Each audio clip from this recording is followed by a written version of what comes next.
You know what's fun about being a huge Doctor Who fan in between seasons? You got a lot of content to hold you over until the next one. A lot of people get into the show and then try to go back and watch all the TV episodes that are available. And others get into the books and the audio dramas. Me?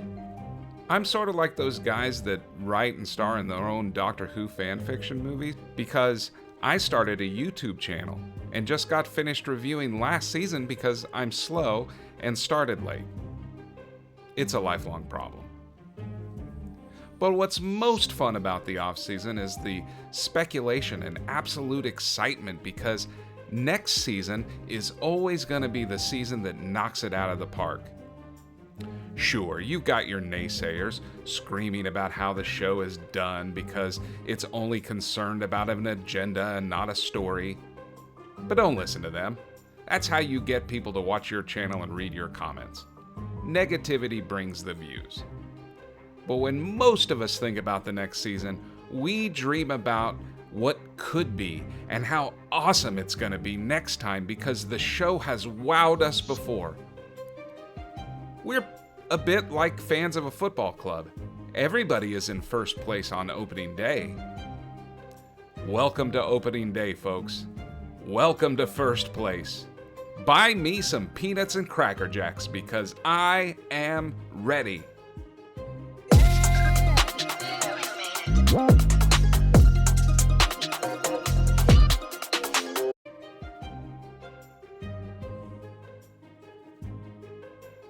"17 years ago, there was a couple, Alan and Belinda. Alan was a dickhead. He was a controlling boyfriend. But at least he remembered Belinda's birthday, so he named a star after her. It was a thing 20 years ago. He gets autistic about her opening her gift. She's underwhelmed and confused as to why he put a miss on the certificate, and they awkwardly kiss. 17 years later, Belinda has grown up to be a bit of a put-on nurse, and the doctor shows up looking for her, but he just misses her and f***s up the electricity for the whole building, briefly turning into Matt Smith in his later seasons.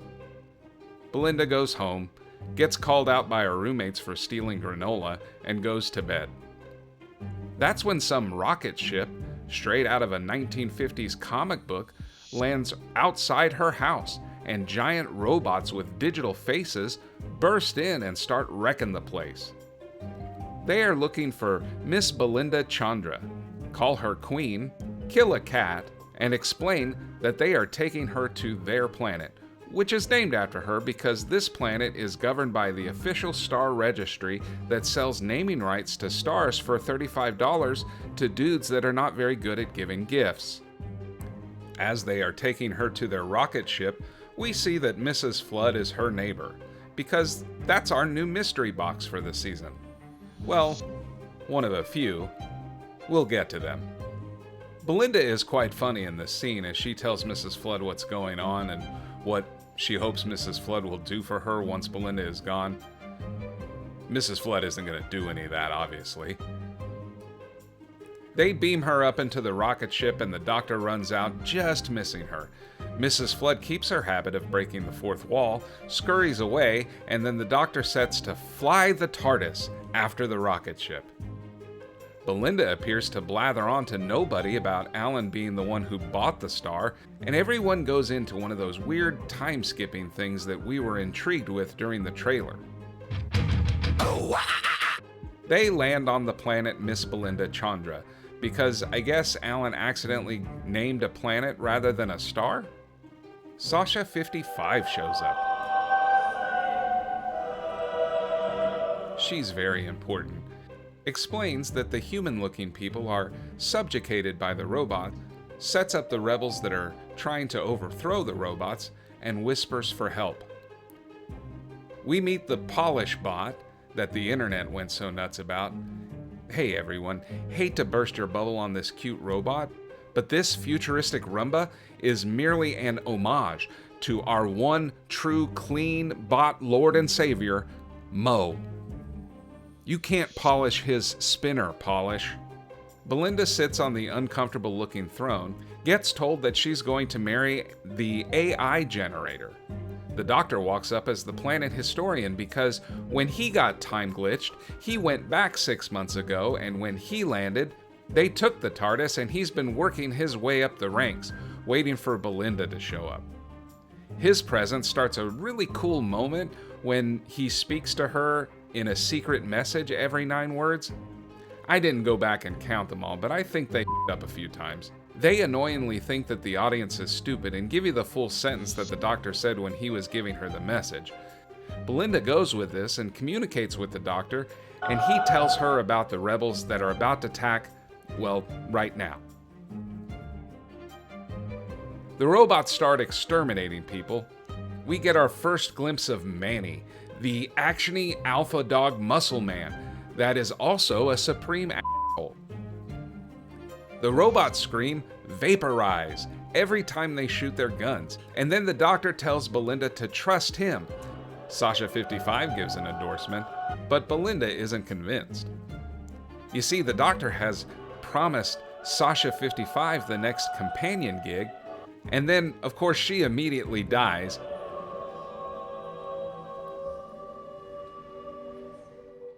Everyone freaks out, gets to the elevator. This guy is hurt, even though those vaporized guns aren't exactly injuring anyone, and they escape with what I assume is a light ball elevator. The doctor dismantles it, turns off polish because they can track him there. Manny acts like the world's biggest cock, but not in a good way. Everyone fights, and the doctor cries and gives us that weekly tear. The doctor shows Belinda around the underground rebel base while Belinda sees sick people and starts nursing. Not that way. She says that line from the trailer. All right then, I'm called the nurse. Then freaks out because of the cool X-ray blankets. The doctor shows her the different organs that these aliens got and then shows her his 2 hearts. She asks to listen to his chest, and RTD keeps the sound of drums, which was a very nice touch. We get the moment where the doctor talks about the man that told the doctor about Belinda, and that she might be important, but also says that he has to be careful about timelines. So my immediate guess is that it is the doctor himself from either an alternate universe or from the future. This episode can give 2 shits about how paradoxes actually work right now, and so I'm going to start with that theory. The doctor and Belinda do an expository conversation about time travel, and mainly about how these 2 star certificates are the same. The doctor says timey-wimey, and Belinda has the perfect response. Timey-wimey. Timey-wimey. Yep.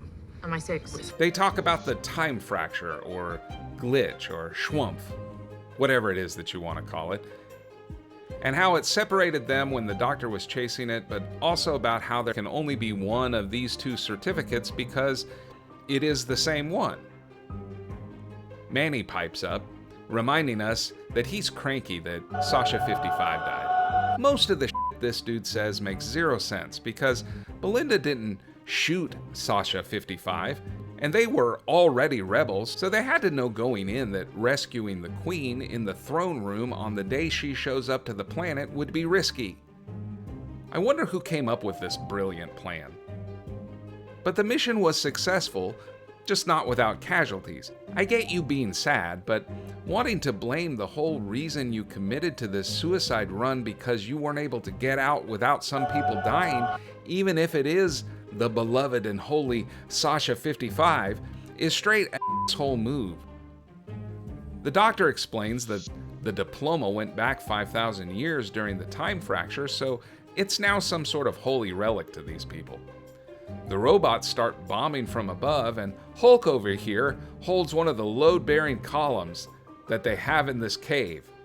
And I'm not sure what he thinks he's going to accomplish here other than to make sure the bottom doesn't slide out, because he's not really doing since he's not adding any load to a load-bearing column. Belinda has had enough of all this fucking around and just turns the polish bot back on so the robots can come get her. They do, but she makes the robots promise to end the war once she does. I'm not sure why they agree to this, but either way, they take her to the AI generator. Belinda's plan is that when she melds with the AI generator, she can talk to it. Because surely it's reasonable. It isn't, because it turns out that the AI generator is actually the OWL generator, and this here lazy-eyed robot is actually Alan, who now looks like a Cyberman of links and had a baby. Alan hasn't really changed much in attitude, but explains that since Belinda said robots should go get him, they did, only 10 years ago. When he showed up on the planet, he decided that because things sort of resembled a video game, he would take over the planet, and was really excited about it, I guess. He rewires a big computer, melds with it, and overtakes the planet. And the planet just lets him. Anyway, I guess Alan and the computer meld to create a separate Alan, and the human Alan is in pain because of all of this. I could have told you that before you started holding the wires here, but Robot Alan is ready to do whatever sex thing his brain is going to do with Belinda, and the doctor drops a diploma. Polish picks it up, and everyone just stands there while Belinda takes it from the canine replacement, slowly walks it over to Alan, and they touch the two. I don't know what Alan thought was going to happen, but it seems like he wanted this, and this puts the moment into a paradox, and the show turns into the tunnel at Willy Wonka's factory. Luckily, the doctor is able to pull Belinda free, but in the process, saw her whole life story. He says they go back years now, which I assume the show will explore later, but Belinda doesn't seem to remember him. However, Alan turned into a stain. The doctor gets the TARDIS back, the planet is at peace now, Manny apparently has grown out of his one stage of grief, and the doctor agrees to take Belinda home after she calls him out on doing the right thing. There's this weird moment where Belinda calls the doctor out on extracting DNA through a no-contact procedure that just involves waving the Sonic around without her permission, but I'm just going to call that a character trait, and I'll watch for it in the future and move on. The doctor says he will take her home, but every time he pulls the lever and leans way back, it isn't able to do so. He looks outside, says something is blocking them from going back. Belinda starts to freak out, and the doctor takes the TARDIS somewhere else. And just as he does, a bunch of you recognize from Earth starts floating around, except neither the doctor nor Belinda saw them when the door was open. The end. Well, hey, that was an episode. Let's just jump in and talk about the things that I liked. Boy, I really liked Belinda. Varada Sethu was a fantastic choice. I wasn't big on her turn as Monday Flynn, but I'm glad that the powers that be saw something that I didn't there. Her character is written well. She feels real because she says things that are real. She doesn't just go with whatever the doctor says and calls him out on the fact that being around him is dangerous. She gets immediately that he's an adventure junkie, and he's just going to put her in danger if left to his devices. Her responses feel real because everyone today is snarky and sarcastic, so she feels like us.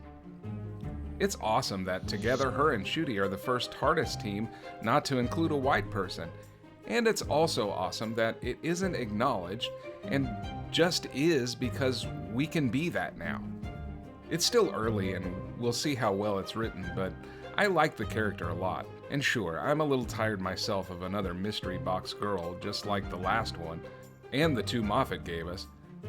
But for right now, I don't mind. I liked the every 9-word communication thing in front of the robots. It doesn't really make sense because why is it like that, aside from them showing a turn dial that moves with every word? If it's going to reset, it can just reset by the 9th word, but it was still at least trying to be clever, and RTD hasn't shown the penchant for writing intelligence into this incarnation of the Doctor, so I like it when there's some kind of clever element that the Doctor had to figure out, because lately, he just kinda seems dopey about figuring shit out. I really liked the look of this episode. It had this cool retro future aesthetic that works for me. I'm a big Fallout fan, both the games and the TV show, so I thought this was pretty fun. The robots look cool, even if they looked like a combo between the Husbands of River Song robot and that Smile robot from Capaldi's run. It still was pretty neat, and I enjoyed it. So this was definitely a choice, and I'm sure a lot of people didn't like it, but I loved how retro this was. You see, this is something that they would have done back in the classic era because they didn't have any money, and it just looks cool as hell to me. Things I didn't like. Okay, look, I'm not going to do this every time because by now this is 15's Alonzi. Seriously, when you look up each doctor's catchphrase, for Ncuti, it's going to be babes and a crying emoji. Again, I don't care that the doctor is emotional. I think that could be an interesting angle for any doctor. But having it happen every single week is just too much. The biggest issue everyone has with this doctor isn't that he isn't likable or doesn't have charisma. Both of those things Ncuti has to spare. The problem has been with gravitas. I don't feel his internal struggle and his ancient wisdom. I know I sound like an asshole here, and it bothers me to say it, but he needs to stop crying every time something bad happens. He can cry at some point, that's fine. But he just does it so much now when something he should cry about happens, like the death of Sasha 55 here. I don't feel anything aside from my own eyes rolling. This is now the third time that I've brought it up in the short time that I've been doing videos. But I do have a point. First of all, I get that it looks cool. Seeing that blue box spinning and chasing after something or whizzing around in space or around cars, it's exciting. And chase scenes are so fucking common now, you don't even really notice how often they happen. And you need some excitement to move the story along, otherwise you end up with the Phantom Menace and everybody's just walking and talking around until the climax. But because we know the rules of the TARDIS, they've been established and expounded upon and tailored to the show since it f***ing started.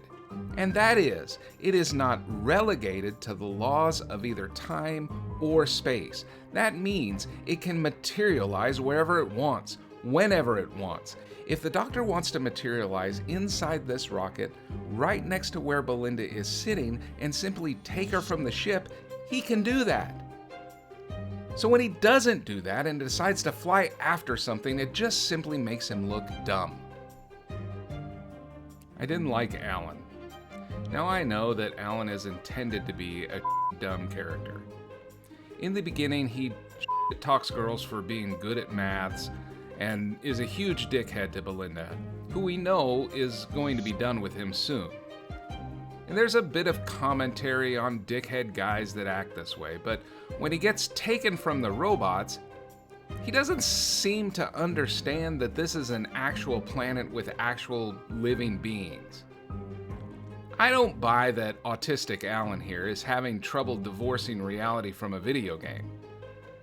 Because there is no video game that he would have experienced at this point that is anything like what he's experiencing on this trip. He goes full psycho that he can now make up the rules of this video game and win, and somehow has technology far beyond what the people that inhabit this planet with superior architecture, Dalek-like weapons, and artificial intelligent robots that make independent decisions, and polish robots. These people are somehow 10 years back of what old Alan the douchebag has in his noggin. He wires himself up to what I guess is the central computer hub, and then what? Waits 10 years to bring Belinda there? Because it's mentioned that the robots took over the planet 10 years ago when Alan completed his meld, and they are still putting down rebels to this very day, so what is it that Alan has been waiting for? Also, did melding with a robot disassociate the part of brain that said cutting off your lower half is a bad idea? You're gonna need those parts when you finally get Belinda on the planet, bro. Then he secretly messages that he's in pain Am I supposed to feel sorry for Alan? This pain he caused himself. I guess we'll never know since he was reduced to a 17-year-old's wet dream. This episode has done a very rare thing. I'm usually pretty clear on the things that I like and don't like, but the robot revolution has made me unsure about something. And because of that, it has given us the rare section that is... Nothing's fine, I'm torn. I'm all out of faith. This is how I feel. Planet of the incels. I'm torn about this incel thing. Look, I actually like that RTD is writing and bringing to light a very real issue of guys that act this way. It needs to be talked about and hopefully corrected.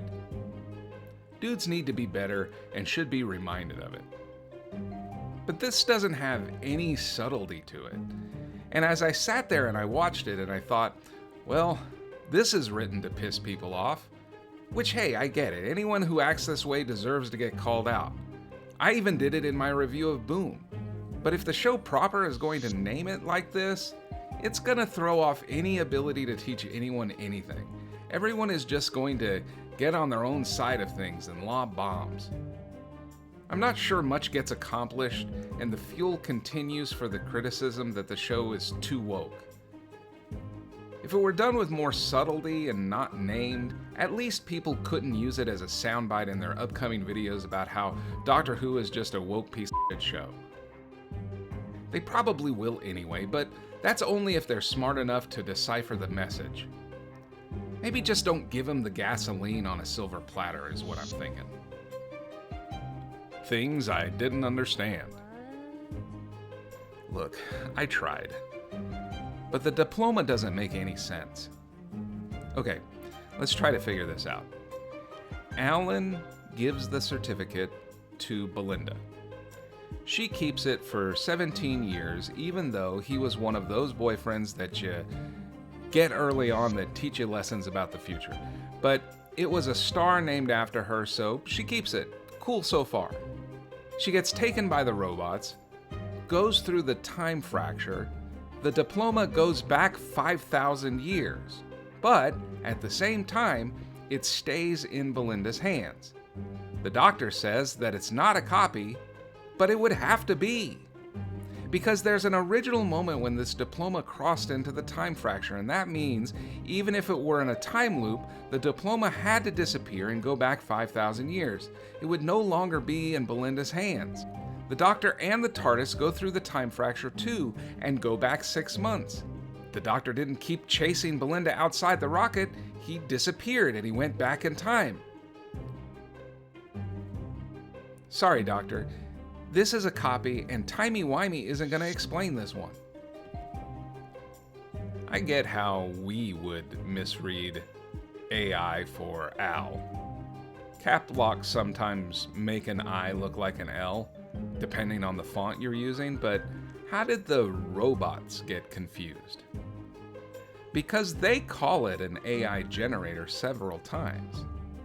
Did they change the name from Al Generator? Did you just decide the marketing sounded better, AI rather than Al? And who told Alan that this would be better, because he doesn't seem like the kind of guy that's gonna take that change well. As is tradition here at Salty Ham, I know my observations are typically a bit nitpicky in nature. If I sit back and let the episode just wash over me and not look for things to criticize, I probably would enjoy the episode more. But sadly, this isn't how I was built.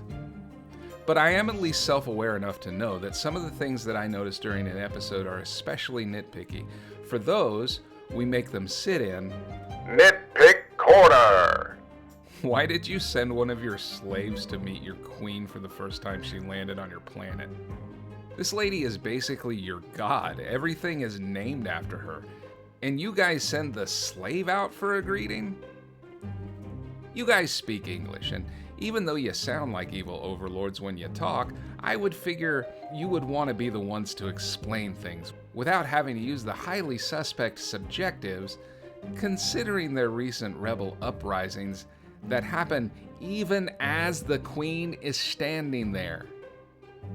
I mean, you guys control the Miss Belindachandra bombings. Maybe hold off on the bombing until after the wedding? This is the nicest thing anyone has ever done for me. The nicest thing anyone has ever done for you is name a star after you? I don't believe you, Belinda, and I think you're just lying to be nice.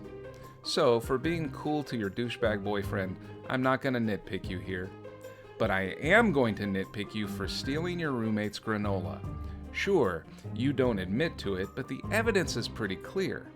You were seen picking up the granola before your roommate calls you out on it. You claim it's been the other roommate that's been stealing it, but then you're seen drinking from this jar rather than eating the thing that you picked up. You're a roommate food stealer. We still have a holdover mystery from last season, and that is, who the fuck is Mrs. Flood? We already know that we're going to be swimming in floods week after week since she's the new Mary-Do to remind us that something happened with her that probably caused whatever is keeping the doctor from bringing Belinda home. But I have some serious questions about why she feels the need to be the neighbor of all the doctor's future companions. I have gone on record predicting her to be the pantheon god of stories, but I really don't like her continued breaking of the fourth wall, since that lends credence to the theory that has been posed that Mrs. Flood knows that she's in a TV show and knows that the doctor's reality is really just what we watch week to week. But I hate that theory, and I don't think it brings anything good to the show, so let's just hope that that isn't it. I thought the episode was a nice way to introduce the new companion. I drew some comparisons to when Martha was brought on, and I like that RTD is blending a better story around this very practical medical worker, seeing through the doctor's whimsy and seeing the danger that he poses. I really liked how the episode looked, and the humor worked for me, but the execution wasn't great, and there were some very obvious nonsensical story beats. But again, the episode needed to introduce and get us excited about the new companion and intrigued about stories ahead. I give this episode a 6. It wasn't a blowout, but I would say we won the first game. Still in first place, but I'm not sure we moved the needle very much when it comes to that long hiatus. So, I will definitely be doing what I can to make these as timely as possible. I don't want to sacrifice any of the quality, but I know that it's going to mean we don't come out every week to match the episode releases. For that, I apologize. Believe me, I know these reviews aren't anything that comes across as hard, and they aren't really. They're just very time-consuming, and I have things that I have to do in order to make a living. So until we get to the point that this supplements that, we'll work on the video when we can and get it out as soon as possible. Hopefully you aren't watching this video to find out what happened anyway. You just want to know what I thought and be entertained. Sort of. So, until next time, salty is as salty does. Most of the this dude says makes 0 sense because Belinda didn't actually shoot Sasha. Most of the this dude says makes 0 sense because Belinda didn't shoot Sasha. Belinda didn't shoot Sasha. Sasha? Sasha. Just say Sasha.